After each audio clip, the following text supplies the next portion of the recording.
I'd like to call the Board of Education meeting for Tuesday, August 21st to order. Please stand for the pledge. I pledge allegiance to the flag of the United States of America and to the republic for which it stands, one nation, under God, indivisible, with liberty and justice for all.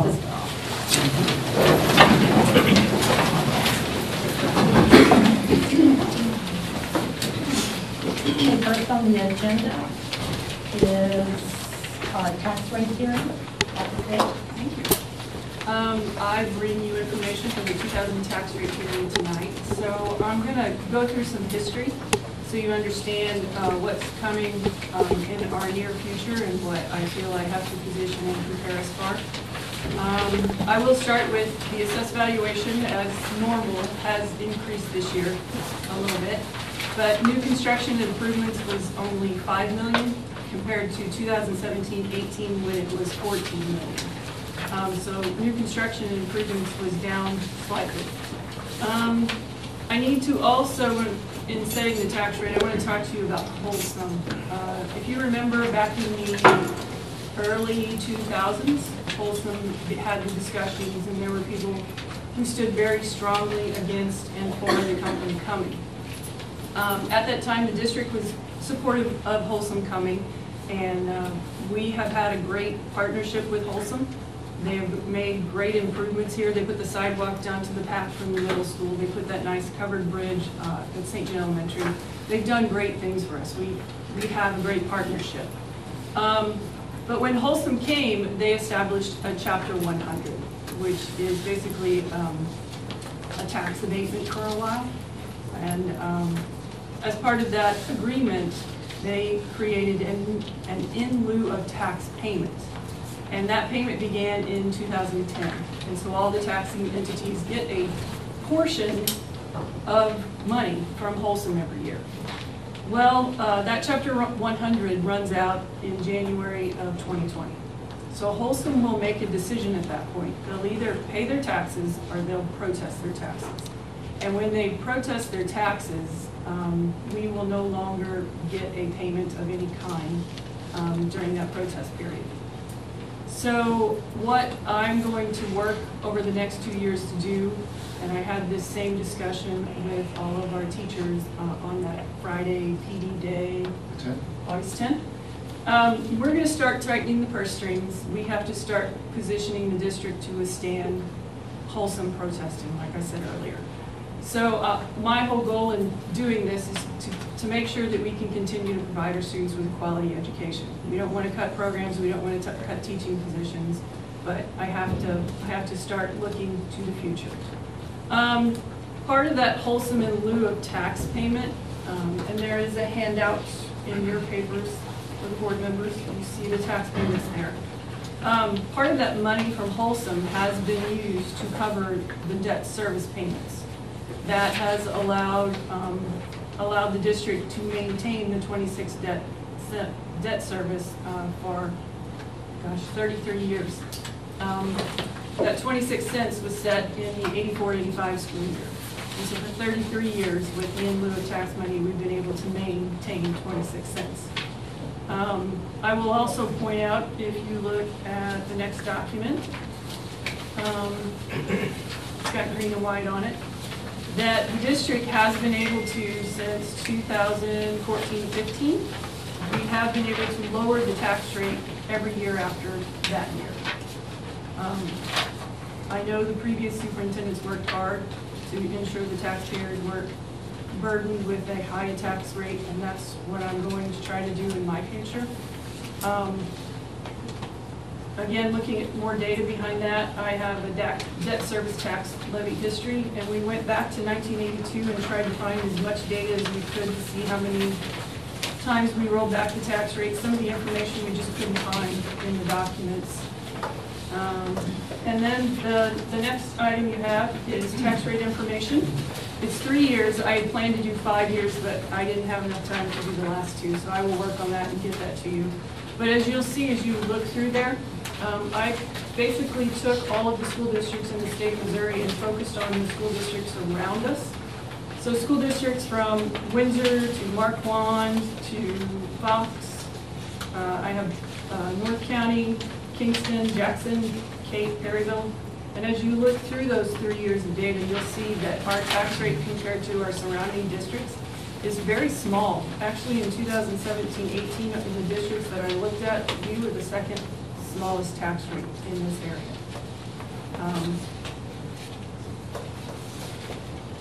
So I'll give you a minute to look through that.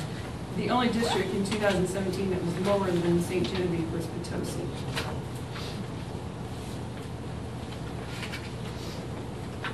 So having shared all of that history and data with you, it's not something I really want to do in my first year, but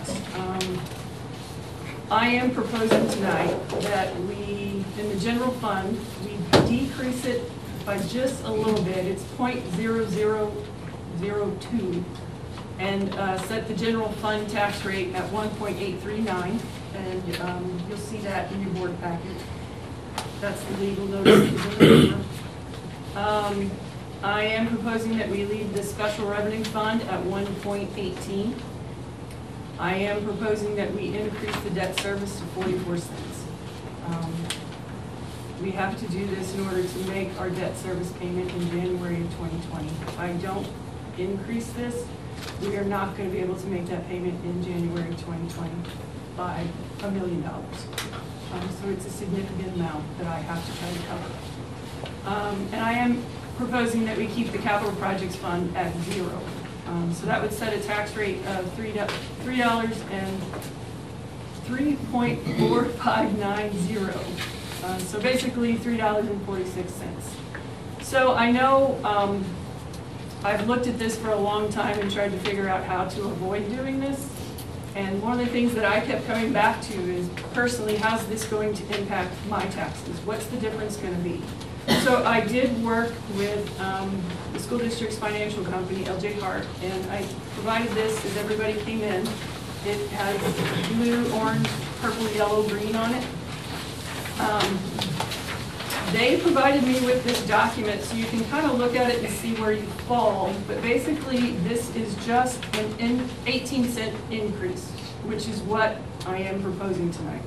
So I'm just going to run through some examples if you'll look at that document with me, because there's different levels of property and different tax rates.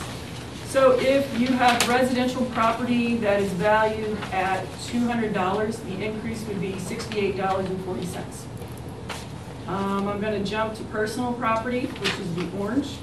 If you have personal property that's appraised at a value of $40,000, the increase is $24. If you have commercial property appraised at $750,000, the increase would be $432 for you. Agricultural property, which would be livestock, poultry, and farm machinery, appraised at a value of $500,000 is $108. And then the agricultural property, that if you look at soil grade 2, which from my understanding is the highest quality of acreage, if you look at the 320 acres, that increase would be $58.75. Like I said, I was curious for my own purposes, and I want to share that information with the public, so that's why I provided this. It's not a large amount of money, but it sure will help the district if we can do this. So I guess before I make the official recommendation, that's the word I'm looking for, I do want to say, moving forward, I know I have to do this for at least 2 years. But my promise moving forward is that as soon as I can roll debt service back, I will. As soon as Wholesome starts paying their taxes, whenever that is, whenever they get through their process and make that decision, I will work, and I have shared this with Linda Wagner and asked her to share it with Wholesome. I will work with them and try to roll back the tax rate for all of the patrons, and which will include Wholesome and all of our major companies. I am committed to doing that because, you know, not only am I asking all of you to do that, I'm a member of this community and I'm going to do it too. So my official recommendation tonight is to move to set the tax rate at $3.4590. Okay. Move to set the tax rate at 3.4590 with 44 cents going into the debt service fund to pay our debt service payments. Does anybody have any questions? They aren't too hard? There's a lot of information, thank you. There is, and I'd like for anybody that's in the audience, we get our board packets, actually it's our agendas, we get them a week in advance.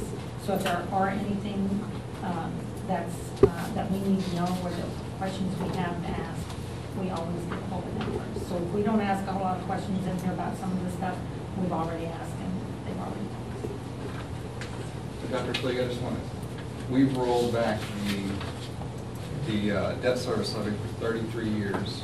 Correct. And we will attempt to roll it back again once we can. That is my commitment to you. And the patients.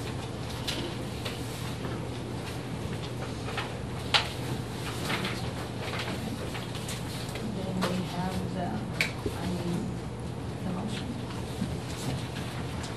I'll move to set the operating level at $3.0190 and the debt service level at .4400 for a total levy of $3.4590 for the 2018-19 school year. Second. Okay, I have a motion and a second. All in favor by saying aye. Aye. Opposed? Motion carries. Okay, next on the agenda is the approval of the agenda. Before you approve the agenda, you should have in your papers an updated substitute teacher list. Yes. So I just want to point that out. We have an updated list for you. Move to approve the agenda of the August 21st, 2018 regular meeting as presented. Second.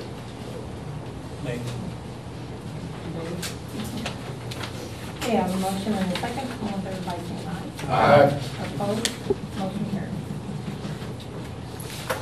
All right, next we have the approval of the consent agenda items.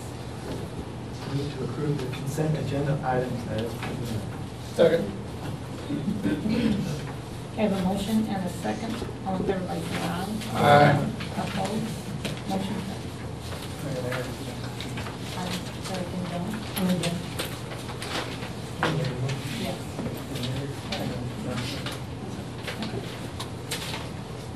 All right, next, we're going to be coming to public participation.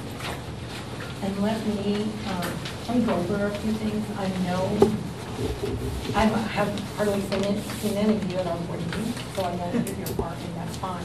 We're glad you're here. But there is rules, and we have to go by them. So in our public participation, we have a public comment period, which would be 15 minutes. And with as many in here, if there's, we can allow like 3 of you to talk.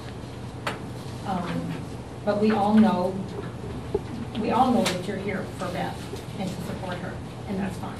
And we're excited, we're glad you're here. But what we need is we've got to keep this in control because this is our regular school board meeting, and we do have a lot of stuff on our agenda to take care of. So with that being said, we have our prosecuting attorney here, and he's going to go first. Mr. Pinsky?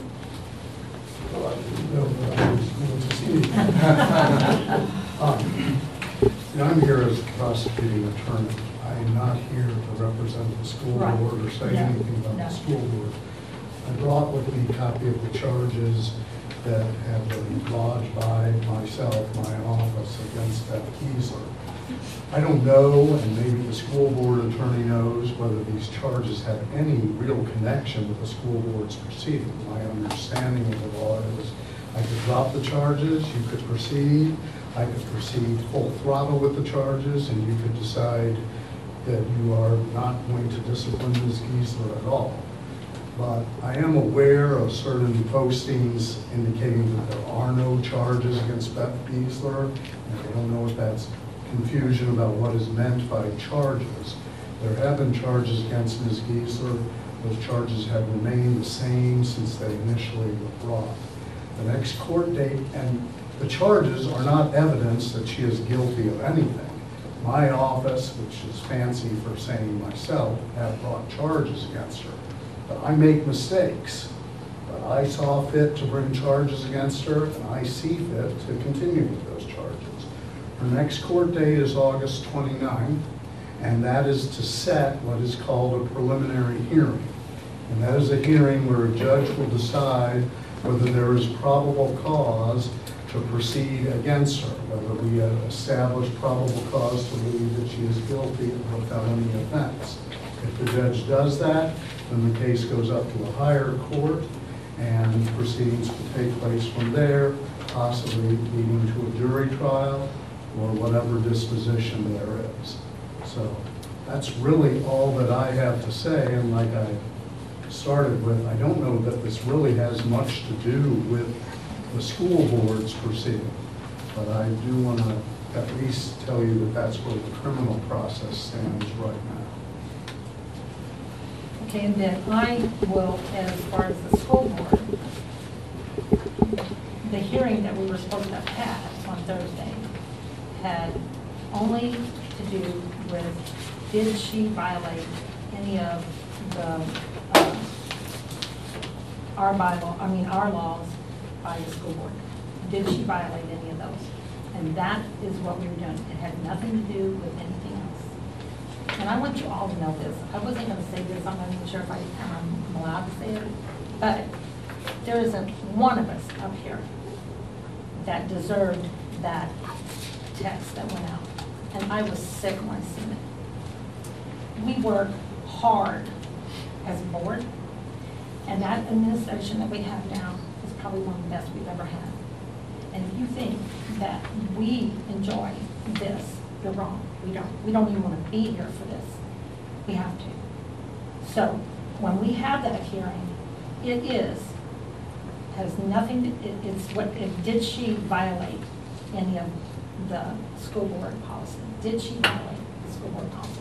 That is what only we're going to be looking at. And that's what her lawyer and our lawyer are going to be doing. They're going to be talking, and it's their, it was supposed to be Thursday. And as far as the time-wise, we didn't pick those times. So I don't want anybody out there to think that the school board picked a noon for anybody not to be there, because it wasn't that. And guess what? Some of us had to take off work, so we didn't.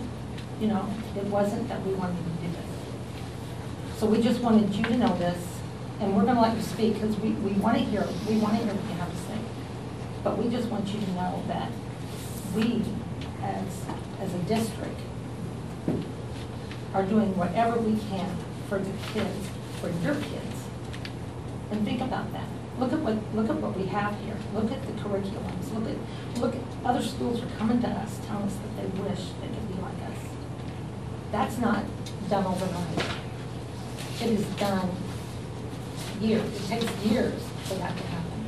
So think about that. When you're thinking about downing us, think about the good things that we have done. So with that said, who would like to start?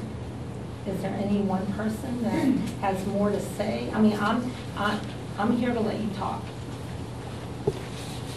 So if there's one person, if there's three person. Okay, no one.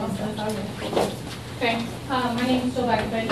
Jill, just before, I want to say, sorry. That's okay. We will listen, and we can listen. I do want you to know that we cannot comment. So if we don't say anything, don't think it's because we just can't say anything. Okay? I know we can't. All right. And I'm not going to put down anybody by any means. I just want you to hear a little bit about, from a parent's point of view, okay? So I'm going to ask everyone really quickly just to stand up if any of these things, you've participated in any of these events. So if you have ever allowed your child to drive your car or driven your parents' car, please stand up.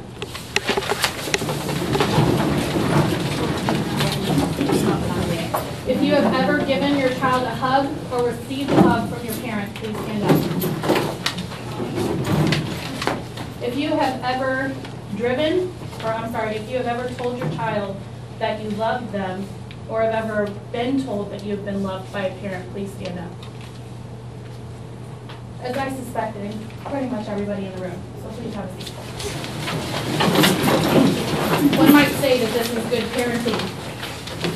And good parenting is hard, and the conversations that we have to have as a parent are tough.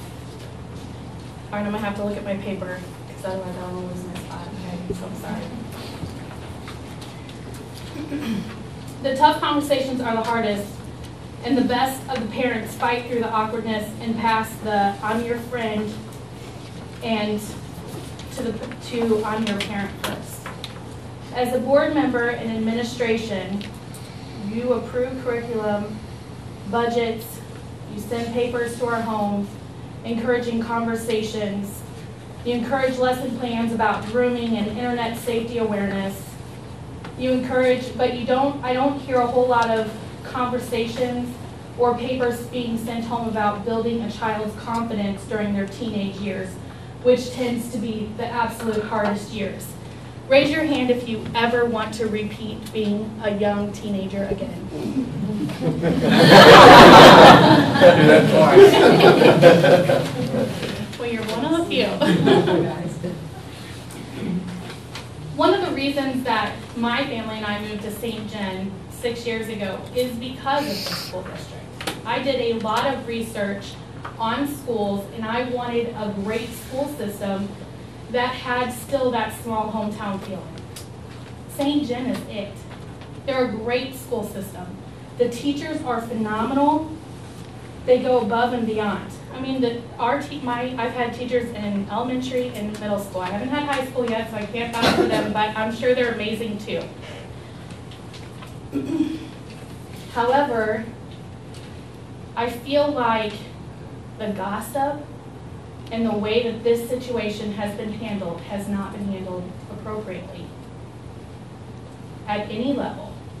And that's disheartening as a parent and a citizen of St. John.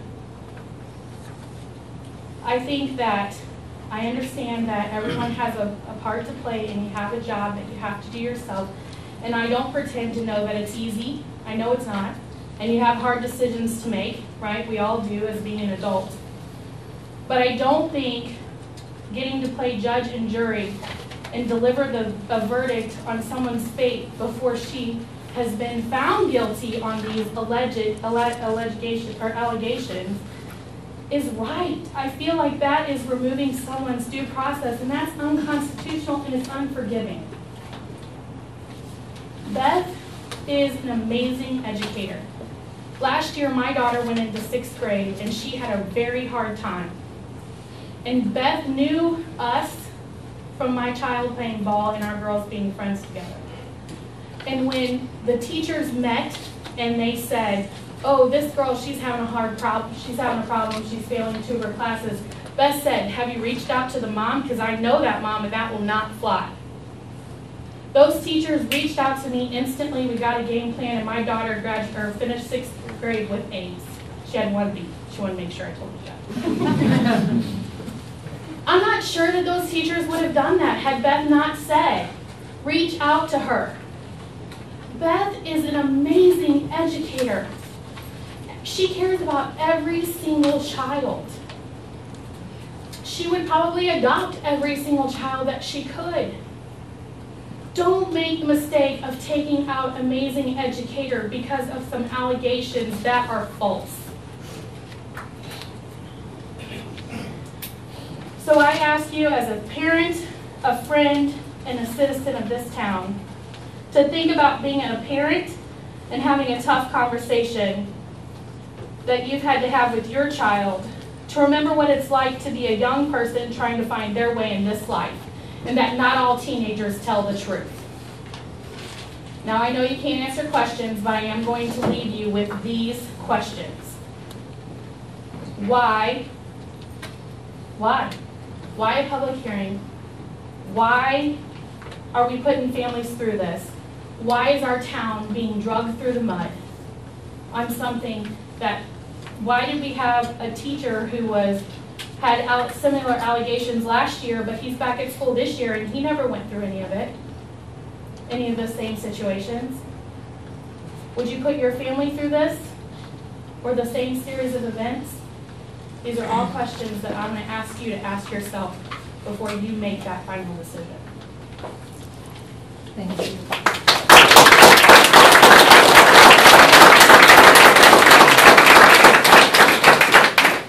Before we go on, again, you guys have to understand what we're doing is not anything with those other charges. That has nothing to do with what the school board is doing. And besides, we didn't want this hearing. So what we're doing is we have laws and we have policies. It's for them, it's for us, it's for the teachers, it's for the students. And I am not, we don't even know what this stuff is, so we can't talk, we don't know. I want you to understand that. We don't know what's going to be brought to us in that meeting.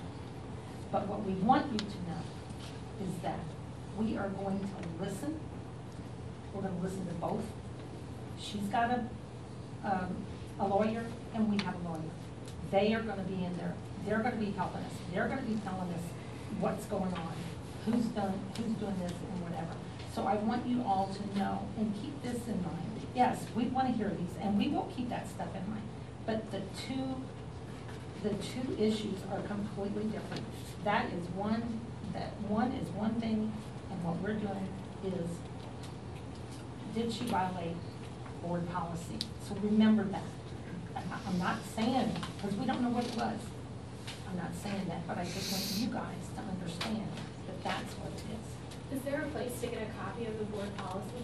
It's online. It's online. It is online, okay. It's online. And I think that's the part to say, is everybody's wondering, would you be doing this because you didn't go after her before all this became, so if they had a problem with her as being a vice principal, why did you guys try to get her for violating policies before this? You know, I really think that if you can hear the lawyer, we can't tell you that stuff because we don't know.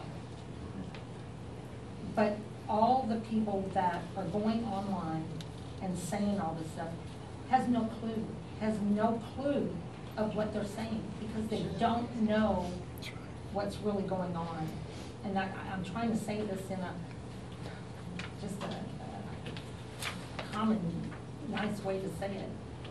We are not out to get anyone. As a board, we have to do this for everyone. And what you just brought up about the other person, there was no comparison in what went on. We can't tell you what happened to him. Was there a hearing? No. But it was a complete different situation. Was there investigations? Absolutely. So we're not doing the investigation. That's what you have your lawyers and the other stuff. So when we have our meeting, or when we have this hearing, when we finally have this hearing, it's been postponed until September the 14th. So if you all want to come that day, that's fine. It's on a Friday and it's at noon also. We had no clue that this was going to take place until right before the board meeting today, that it was going to be canceled. So. And you won't know the issues until that day? No, they'll, when we go in, we'll give, it's not a board meeting. That's what people are getting that confused. It's not a board meeting, it is a board hearing. And therefore, I don't even want to tell you because I don't know. I don't know what's going to be. Yeah, it's right. We requested a hearing. Martha, could that meeting take 6, 7, or 8 hours?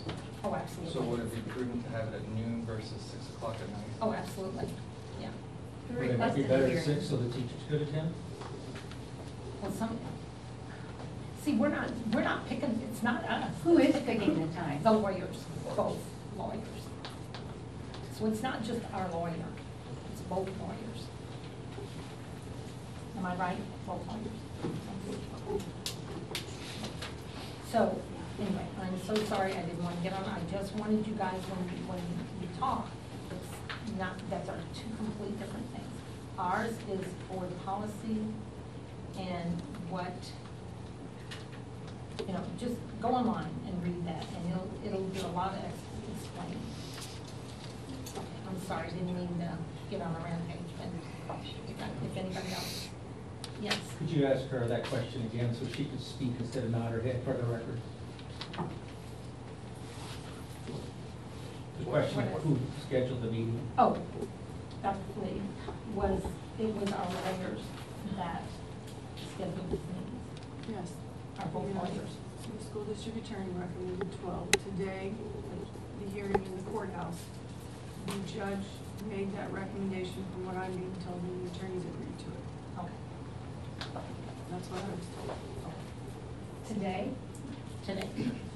But this time was set some time ago, correct? For the hearing that was supposed to be Thursday. Okay. No, Okay. this one was just changed today. Okay, so who else would like to speak? I mean, we all, oh, I'm so sorry. Go ahead, Eric. Go ahead, I'm sorry. Go ahead. Well, mine reaches says a lot of things that she said, but I have to read or I will not be able to do this. My name's Carrie Walls. I'm coming to you as a mother of 3 boys who are St. John Dragons. I have loved and been proud to send them here for the past 8 years. I have always had complete faith in the teachers and administration that my children are being cared for, taught to exceed their expectations, shown how to be a leader, and taught right from wrong. All of these things that I worked so hard at home instilling in them before I sent them off to school. But I am slowly losing a little faith in that. Many people contacted me as word got out that I wanted to speak tonight. Every single one of them begged me to speak on behalf in showing their complete support of Beth. Some of them shared their anger on why the school was trying to get rid of Beth. Others shared their concern for Beth and her family. But almost all of them shared their fear of what our children would learn from Beth being fired. My children do not know all the details, but they are not blind to what is going on. I've sadly had to explain to them why their best friend's mother could not say so much as a hello to them. But other kids are not blind to this either, and as their parents have shared with me, they along with their families believe 100% in the innocence of Beth. I, as a mother, beg you to continue teaching our children right from wrong. Show them that you cannot just fabricate a lie because a teacher or administrator caught you doing something wrong and immediately you are believed. If we show the kids that it's okay to do this, we should just hand the school over to them. If I was a teacher in a school where the administration immediately believed a child without even so much as listening to my side of the story, I would be completely terrified to discipline every child that walked through my doors. And I certainly would not correct a child who ruined one of my colleagues' lives.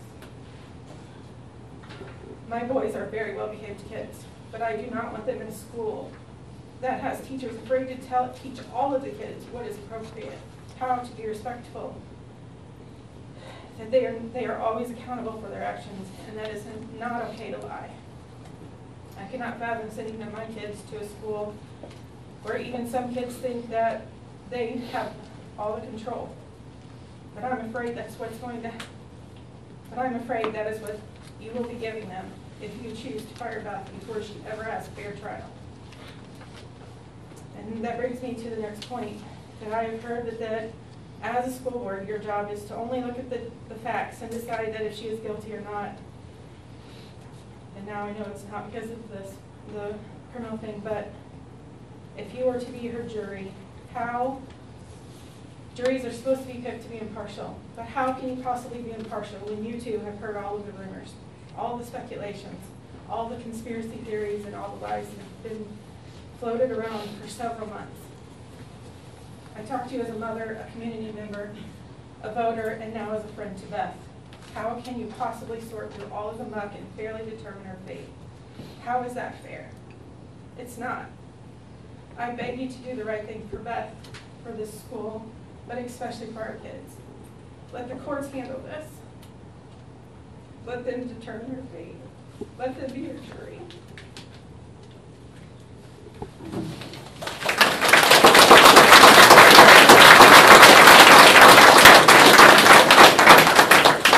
Thank you. And again, I understand, I heard what you said. We hear what you're saying, but again, you put that part in that. Yes, we will be the judge and jury, but guess what? The lawyers have to prove either innocence or guilty. It's their job to show us, did she do this? Did she violate board policy? Or it's the other lawyer would say she did not do this. And we have to go by all the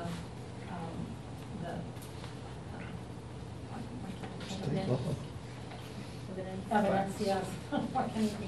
Anyway, we have to go through that. They have to present the evidence to us. So as of right now, she's on paid administrative leave. I want you all to know this, that we're not the bad guys that you think we are. We do think about this stuff. If you think any of us have slept since this started, we have. I probably put on 20 pounds because I don't know. I'm not making a joke of that. It's that sickening to us too, and especially our new administrators. God bless them. Anyway, so I'm so sorry. I just want you to understand that the two are completely different. The two issues are completely different. Do you have a list of the violations that she is supposedly violating, or the? That's all. You say you have no idea? No. And again, if we had them, or if we could talk, but anyway, no. How can you tell us all that this is you're having this hearing to see if she violated the school bylaws, when if this whole circumstance never even arose, were you investigating her before then? I mean, you can't sit here and tell us that they're separate, because they're not. They're linked. They might be criminal and, No. institutional, but they're linked to some extent. It's about. They have to be. Julie, it's the, oh my gosh, the student-teacher relationships, Policies that the are in policies, question? yes, you have it. I think GBCB. Violation. Right. And There I you go. got it. No, Well, no, he's not. A He's not list of telling all you. the things I don't know So this is. are public, but the school policies that are in violation. Okay. We're Yeah. just telling you what the policy is. We don't That know. is in violation. She's That's- accused of being in violation. No, we're not saying she's accused of any of this. This is what we'll be looking at. So no, we have no idea. Could possibly be is what you're It could- saying. And what you're saying, it could possibly be some of these, even No, though she just asked you no, the and that's- violations. But that's not what I'm saying. I'm just trying to say what. Here, wait a minute. Whoops, sorry. But he just asked, was she being investigated before all this took place? Before the criminal charges were pulled against her, was she being investigated for anything wrongful before? Yes or no? There was not a secret that he was living with her. Simple as that. Was she being investigated before she was arrested from school? Yes or no? Well, I I don't don't know know. if that's a question we can answer. We can, yeah, and absolutely. I'm gonna have to stop there, guys, because we can't answer these questions. But then it would be linked. It would have to do with the criminal charges. You told us it's two separate cases. It is what. Was she being investigated by a school board before? Was she in violation of something before this gentleman lived in her house and took him in to be an upstanding citizen in this community? No, we cannot. That I know we cannot answer. And I don't want you to think we're not answering because we don't want to answer it. We cannot. There's legal things, you guys, evidently, we don't know all of them. Okay, fine. I just have one question, and this is something different. So if they are not linked, how come we weren't having this before, like the end of school year, last year? Why are we waiting till now? Can you answer? Wait a minute. She can't answer that. No, She doesn't I can't. know. Who are okay? you? I am Ed Luttrell, okay? And this is two separate entities. The school board has to protect themselves from liabilities, wait a minute, lawsuits and that. I've dealt with the school on some very serious things. I want to tell you, these people are dedicated for the We're not saying education they're of the not. students. We don't. But they can't We're not tell saying you, they're she's not. telling you that she can't tell you that they're. Then why would you have this meeting if you can't? Because you're give us having this meeting information? to hear good stuff about her. When I heard, I don't know the woman, but when I heard this, I had people crying. It's amazing how much this woman is respected. Yes. I wish I would have got to know her. Everybody is just upset. Now, my sister was a teacher. I know a lot of the teachers. I butt heads with a lot of people. It was amazing. You know, it was just amazing. I know some of the geezers as I grew up. It was amazing. So I wondered how the school could keep her just for the liability of it. And they did, and they tried to. But now they're in jeopardy. Now, is the money they pay her while she's working, they could be in jeopardy if she's found guilty. You have to think the school system has to protect themselves. And if they got to sack the young man, I'm good friends with the family, here's his dad. He has been kept away from his family. He has been almost jailed. His dad couldn't pick him up today to get a drug test. He's being hurt too, a lot more He's than being her. hurt. He's back in school, I heard. They can't That's stop his an isolation. education. Okay, guys. They can't All stop right. his education. Let's keep it civil. Actually, I'm gonna let Mr. Pinsky finish this part. Well, I mean, here's the extent to which I think there's a connection, if you want to call it that, between the criminal case, if you want to call it the case, and the school board's action. Law enforcement is contacted. Law enforcement does an investigation of the situation. As a result of that investigation, I decided to bring criminal charges. Like I said, they are charges. They are not evidence. I make mistakes. I do not think I made a mistake, but I do make mistakes. But I brought criminal charges. In the course of the investigation of the criminal charges, certain things arose, things that these folks haven't heard about, but that lawyers have heard about, that they think may give rise to allegations that she violated school board policy. The investigation wasn't about school board policy. The investigation was about whether or not criminal laws were violated. We decided to bring charges. The investigation kicked up other allegations as well, and that is what the school board is going to determine. I believe that you, if you're concerned, should come to the hearing. I understand the hearing may be set at times that are not ideal for some individuals, from noon to 6, but certainly from 6 to midnight would not be ideal for people. But you haven't heard the evidence. The school board hasn't heard the evidence. No judge has heard the evidence. No jury has heard the evidence. We agree, I hope, that we can't do anything without evidence. I can't get her convicted without evidence. The school board can't decide whether she violated school procedures without evidence.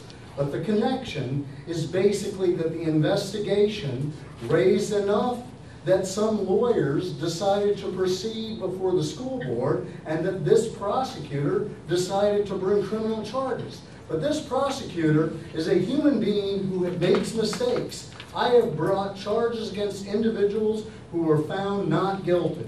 And many times when the jury has returned that verdict of not guilty, I don't usually say, oh, well, I guess I messed up. But months later, I think, you know, that jury got it right. Now, sometimes the opposite happens, and the jury finds the person not guilty, and I think the jury got it wrong.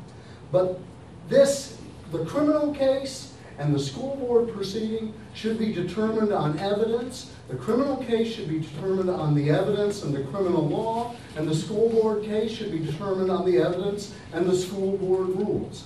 That, to my mind, is the only connection between the criminal proceeding and the school board proceeding. I do not speak for the school board. Okay, we're gonna have one more, because we've got our regular, and actually, you guys, this is, the reason we're having this tonight this is public participation for you guys to come in and talk. And we, normally it's 15 minutes, and we thought that there was enough, we did allow a little more. So I will take one more. There's only one problem I have between the school board making the decision, and I know you're gonna go with the evidence, but whenever Carl picks his jury, or any lawyer, the first question they usually ask is, do you know the person that's being charged? And then they usually let you leave. And that concerns me. Okay, we're gonna go ahead.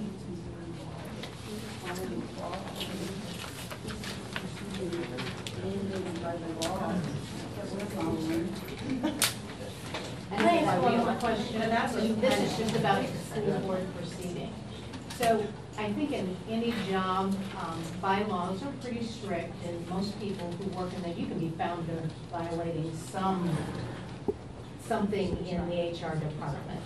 So for you to rule in the negative for Beth, she would have to have done something extraordinary. In other words, not that she has done something that 6 other teachers in the school has done as well, correct? You can't just single her out if she's done something that is common practice at the school, correct? Am I correct in saying that? She's being charged with 8 felony counts. Carl said that. But I'm not talking about that, I'm talking saying, about the school I board. understand, but she's being charged with 8 felony counts. And for us to, and for any school employee to be charged with any felony account, for us not to do anything would be irresponsible Correct, as a and school. that's not my question. So we're doing a responsible thing. We're going through the actions of what needs to be done. And I agree. My question again is for her to be ruled against negatively by the board, she would have to do something that was extraordinary, not something that was common practice, but people overlooked in the past, that sort of thing. Right, You can't so. single her out for something that is common practice in the school. What happens the next time the child gets upset? Charges another, wants to blame another child. Okay, guys. Yeah, another teacher. This, we can't, okay, whatever. I understand, thank you, but we're just glad you came. We hope you're satisfied. There, I think there is a paperback with our. Now, you can ask us questions, but you're not gonna be getting a whole lot of responses, okay? And that's what was kind of hard to understand, because you guys can't respond, but then Beth was supposed to have a public hearing before she's even gone through the criminal process. So there were probably gonna be lots of questions she couldn't answer just because she had to wait for the criminal. So that's what was kind of, I think that's what was bad about how the school lawyers did that and then scheduled this hearing for noon before she even got to go. Because I'm sure there was gonna be questions she couldn't answer, just like you guys can't answer. And that is another question that I have, is how can the school lawyers present their case against Beth, and then her lawyer present the case to you two? Because you guys are school. You see, to me, that's you have a biased opinion, because there's the lawyers. No, her lawyer is gonna defend her on that policy. I know, but you guys are you all know her, you all have an opinion of her. Whereas a jury doesn't know her, is going by the facts. You have got to be swayed to some extent to the school's lawyer, because they are actually representing the board, are they not? And they protect all of you. Is that correct? They do, but if then how that is not impartiality? It's well, I don't want to get into this because I'm afraid something's going to be said and we're going to get in trouble. Just this whole process isn't something that we made up, it's not something our school made up. If you go to the Missouri law, we're following Missouri law. It's a public hearing because of the Sunshine Law, we're all governed by the Sunshine Law. We would prefer it not to be a public hearing also. I don't think anyone is looking forward to that, but it's law, it was mandated by law that it has to be a public hearing. But I just think that the board, it cannot be impartial. Because your lawyer is the representing the prosecution, I understand what you're saying, but. You can't, it's not impartiality, that's not a fair. Then take it up with the That's board. not our, that's not our decision. Yeah. That's the way it is in this world, and we gotta You live would with it. have to find. It's the school, that's, But that's state why, law. why now? Why now? Why right now? School, Why we're now? doing according to law. Law now, law not then? It Why was the now? law yesterday, it's still gonna be the law tomorrow. It's But getting, but it was the law yesterday, it was the law last week, it was the law 10 years ago, but I don't now. know. Okay, guys, we're gonna go ahead and go on. Thank Thank you you. so much for being here. I am definitely not trying to rush you guys. I have to listen, and that's fine. And again, if you leave us back there, email us. I'll ask you. Next on the agenda. Thank you all for coming.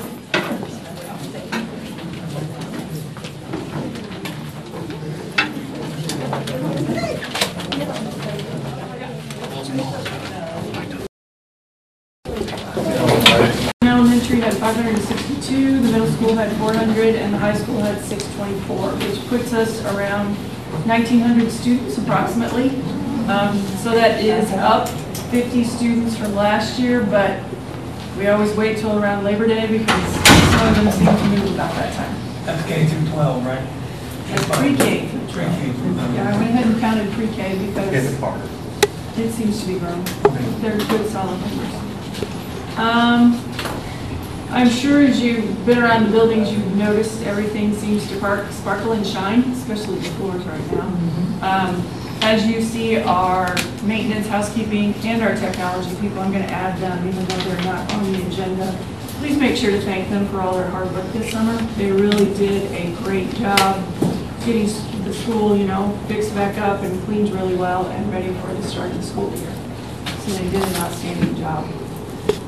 I'm going to turn over the professional development days to Dr. Taylor. We had a very energetic speaker on August 10th for the first half of the morning. Her name's Alice Keeler. She's known as the Google Guru. She provides Google with a lot of feedback related to Google Classroom and how it's working. They just came out with a new Google Classroom update, so there were a bunch of changes she was recommending.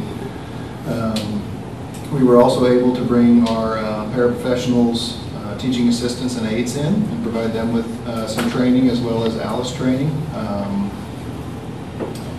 All cooks, maintenance personnel, and custodians also received Alice training, and then did some required videos and training as well. All in all, I feel like it was a pretty good day. We have another one coming up on August 31st, which I'm trying to put the final touches on right now, trying to provide them with some good options as far as sessions to attend. There is some required training, and the elementary schools are going to be in the Leader in Me training all day. So. Okay. I will share on safety reports because right now there's nothing in your packet. Our first drill is scheduled for tomorrow. Tomorrow. All right, so we're excited to do a drill. I do have a couple of other things that I'm going to go ahead and share that aren't on your agenda. I want to announce that we have 2018 Hall of Fame inductees. Though we have 2 inductees this year. The first inductee is Herbert C. Follett, class of 1954. Mr. Follett was a Missouri House of Representative from 1983 to 1994. That's what it says. He is an area business owner, a civic leader, and has a leading role in promoting the tourism here in St. Genevieve. Our second inductee is Rick Boyer, class of 1964. Rick is a professional musician. He has performed and toured with in bands. Some of them are the Mandrell Sisters, Eddie Rabbit, and Billy Swan. Am I saying that right? Swans. He has performed and recorded with many legends of country music, including George Jones, Vince Gill, Willie Nelson, and several others. And so we're very excited to induct these 2 Hall of Fame people. Tentative date, well, no, the date set for that is October 5th. So that'll be the induction ceremony. They will be here on campus throughout the day touring, and we'll do lunch and and they'll speak to the students also. So as I get more information, I will share that with you, and I will share again at the board meeting next month. Hold on, I got more. Next month, we'll have principal reports and an instructional program presentation from the high school music programs. And I do want to share some fantastic news. Rhett Oldham, middle school history teacher, has been named one of the 7 finalists for the Missouri Teacher of the Year Award. I thought you were going to say. I did too. Today was his day to go interview in Jefferson City. Nobody's heard from him, so we're assuming all went well. But you know, we're hoping to find out some great news. I did receive a letter today. There is a luncheon in October, since he is one of the finalists, that he's invited to, as well as his administrator and some other people here. So that's really exciting news, and we're looking forward to that announcement. Ever had a finalist before? This is fairly new, isn't it? It's fairly new, yeah. Okay. But no, we're really excited, and I think the committee, you received that, you shared that. The committee that called you about. Yeah, a nice lady from Desi called me. She wanted to announce, she likes to let the administrators know ahead of time. And she was trying to call Dr. Fleeg, and we've been running around crazy. She tried to call middle school, couldn't get them, so she got me somehow. Said, I just need to let the superintendent know that you have a finalist. She was thrilled that it was a teacher not along the I-70 corridor, because evidently they've been monopolizing this one. But yeah, she was really excited to let us know, and then Dr. Fleeg and I went over and announced it at the faculty meeting. We happened to hit it while they were still in their back-to-school faculty meeting, so everybody got to hear it. It was a great time. And that's all I have, finally. Okay. Then we'll move on to unfinished business. You are, there is that? No. Then we'll move on to new business, the approval of the summer of 2019 Misha bid period flexibility action. Actually, I asked Julie if the date was wrong. I will share, Misha requires that we set a 9 consecutive day in length dead period for activities. It has to begin on a Saturday and last through the second following Sunday. So those are the parameters. Traditionally, we've set the dead period the 9 days prior to the first allowable Monday fall practice. But if we did that in the summer of 2019, that would have set our dead period from August 3rd to August 11th, which would have impacted professional development trainings, student registrations, open houses, first day of school, and potentially pushed, if you look at the 10 makeup days, potentially pushed the last day of school to like January 8th or not January, June 8th or 9th. So we definitely didn't want to get into that circumstance. So I discussed it with Mr. Nix. We began exploring options, and it seemed to work well around 4th of July based on previous athletic schedules. I think there was like maybe one thing that we knew may have to be moved, but it was something that the coach moved from week to week anyway, year to year. The one thing we did also consider and think about is the community center uses Yanks and Leons during the summer for the summer league. So we did call Brian Yeck at the community center. Brian says it really wouldn't be a problem to stay off the week of 4th of July because they try not to have games the day before, the day of, and the day after. So it's just 2 more days that he'll try to work around. He's willing to work with us. I probably need to talk to Judy too. Days played from the end of July. I mean, actually, they're playing games in the end of July. Yeah, because they won't be able to use those fields either. So I'll need to talk to Judy. A lot of that is, we hosted the summer tournament this year, so that prolonged our season here. But even if we don't host it and there's not use of the field, can the boys still play ball during that time period? Or would we be required to hold them out of playing region ball? I would have to find out.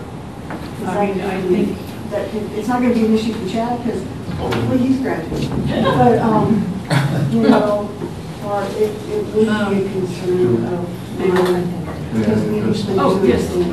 They would be eligible as long as the coaches on the league are not their coaches and they're not using school facilities. Okay. Those are the two caveats. They get zero contact and zero use of our facilities So they for would any just reason. refer the use of the fields then? Is that right? Sorry, did you need about that? That was one concern. I didn't even read too well. You checked with Mr. Nix and Judy. Mr. Nix and Judy. I spoke to Mr. Nix. He said, Mr. Nix and I talked to Brian Geck, and Mr. Nix also talked to the coaches during his coaches meeting, I think it was August 13th. The coaches were understanding. I don't think there were any real conflicts. I think our only concern, other than Legion Ball now, I'm saying regarding the Legion Ball through Mission. You know, our kids, are we exempted to be playing on that field if our kids are still playing Legion Ball? they will not be able to. They wouldn't be able to play on the field. No. Nobody can. Because we're still in season in July. You know what I'm saying? We'll just have to, they'll have to hold it somewhere else. Yes. Yeah. They have to hold it somewhere else. But anyway, Mr. Nix talked to the coaches, no real pushback, no real, it's something different.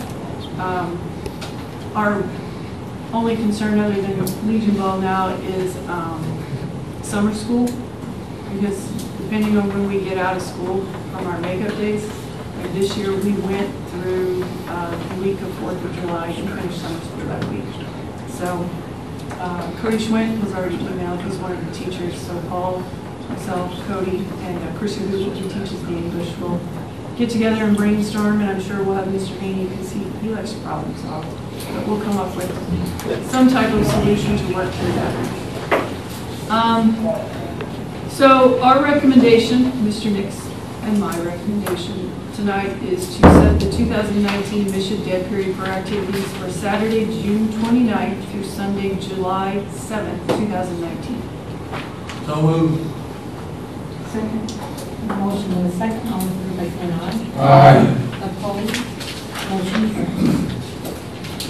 Mr. McDaniel?